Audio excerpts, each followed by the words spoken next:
नमस्कार सभी साथियों को।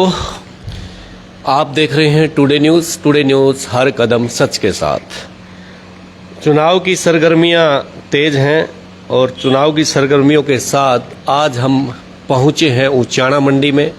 सोनू बंसल जी हमारे साथ हैं और आपको जानकारी देंगे आज कि किस प्रकार का माहौल उचाना के अंदर चल रहा है। वार्ड नंबर 6 से पार्षद के उम्मीदवार हैं सोनू भाई। सबसे पहले नमस्कार। हाँ नमस्कार सर। आप पार्षद का चुनाव लड़ रहे हैं, ये आपके जीवन का पहला चुनाव है या इससे पहले भी कोई चुनाव लड़ चुके हैं? ये मेरे जीवन का पहला ही चुनाव है। फर्स्ट टाइम मैं पॉलिटिक्स में आया हूँ, चुनाव लड़ रहा हूँ।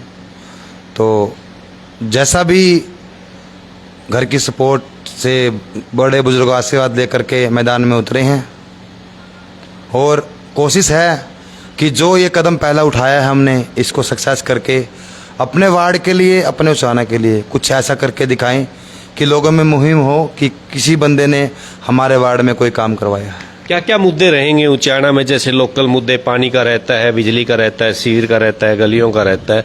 आपके किन मुद्दों पे लेके आप लोगों के बीच में जा रहे हो? एक्चुअली सर, हम जैसे अभी वोटिंग के लिए जाते हैं वार्ड में तो मुद्दे काफ़ी आते हैं। पीछे हम गए थे तो मेन मुद्दा आया था बंदरों का, क्योंकि बंदरों का आतंक उचाना में लगभग सबसे ज़्यादा है। दूसरा मुद्दा आया था कि सफाई कर्मचारियों का कमी है हमारे उचाना में, सफाई कर्मचारियों की। तीसरा मुद्दा था डस्टबिन, कूड़ा जो होता है ना, कूड़ा होता है जो वो गलियों में बिखरा रहता है कि गलियों में व्यवस्था नहीं होती उस चीज़ की। लोग चाहते हैं कि हम साफ़ सुथरा रखें, लेकिन डस्टबिन ना होने के कारण वो रख नहीं पाते। मुद्दे बहुत से हैं। अगर जनता ने हमें कबूल किया, वार्ड नंबर 6 के सभी दोस्तों ने, मित्रों ने, मेरे भाई बहनों ने मुझे वोट दिया, सपोर्ट किया, तो कुछ ऐसा करके दिखाना है कि उचाना के वार्ड के 6 नंबर के जितने भी मेरे कार्यकर्ता हैं, मेरे भाई लोग हैं, मेरे माता पिता हैं जिन्होंने मुझे सपोर्ट किया है, वो ये कहे कि भाई आपने हमारी इज्जत रख ली। निर्दलीय चुनाव लड़ रहे हैं आप, तो आप अपनी जो टक्कर है वो किससे मानते हैं?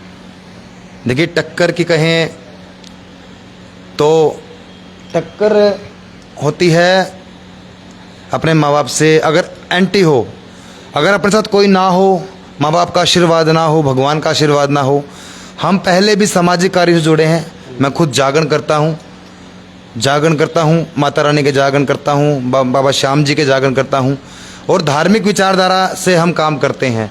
मेरे साथ मेरे माँ बाप का आशीर्वाद है, उससे बढ़कर मैं किसी को अपने दबंदी या कि नहीं मानते, क्योंकि जहाँ पर बड़ों का आशीर्वाद और भगवान का आशीर्वाद मिल जाता है वहाँ पर दबंदी कोई नहीं होता। आपको ने किसी को ने समझाया नहीं आपको कि यार राजनीति एक दलदल है, आप कहाँ दलदल में फंस रहे हो? आप कह रहे हो कि जागरण करते हैं, लोगों को जगाने का काम करते हैं, धार्मिक प्रवृत्ति के इंसान हैं आप, फिर कहाँ इस राजनीति के दलदल में घुस रहे हैं आप? देखिए, वार्ड से कुछ समस्याएं आई थी हमारे उचाना में, जहाँ मैं रहता हूँ, वार्ड नंबर 6 में गीता स्कूल के पास। तो हमारी गली की कुछ समस्याएं थी जो हमने पीछे भी रखी थी और कुछ वार्ड में हमारे मित्र हैं, यार प्यारे हैं, उन्होंने भी रखी थी, लेकिन कोई सोल्यूशन नहीं हो पाया। क्योंकि देखिए, जहाँ का जो भी कैंडिडेट होता है, जिस भी वार्ड का होता है, मुहिम है कि वो अपने वार्ड का ही काम करवाता है और नहीं करवा पाता। तो सभी ने मिलकर कहा भाई आप इलेक्शन लड़िए, हम आपके साथ हैं, क्योंकि हमें विश्वास है कि जिस विचारधारा के आप इंसान हैं, हमारे वार्ड का विकास आप अवश्य करेंगे। तो इस विचारधारा से उतरे हैं। तो मैं लोगों को यही कहना चाहूँगा कि वार्ड नंबर 6 से आपका प्रिय प्रत्याशी सोनू बंसल चुनाव चिन्ह साइकिल पर मोहर लगा करके मुझे वार्ड में काम करने का एक बार मौका ज़रूर दें। अगर आपकी जीत हो जाती है, वार्ड से आप विजयी हो जाते हैं, तो जो वादे अभी आप जनता के सामने कर रहे हैं कि बिजली की बात की आपने, सफाई की बात की, डस्टबिन की, बंदरों की आपने बात की, व्यवस्था की, क्या वो वादे पे, क्योंकि जब वादे होते हैं ना इलेक्शन के, तब माहौल कुछ और होता है, जीतने के बाद इंसान बदल जाता है। देखिए, मैं तो एक ही बात कहना चाहूँगा, ज़्यादा बात कहने का तो कहते नहीं कि काम करो, बातें मत करो।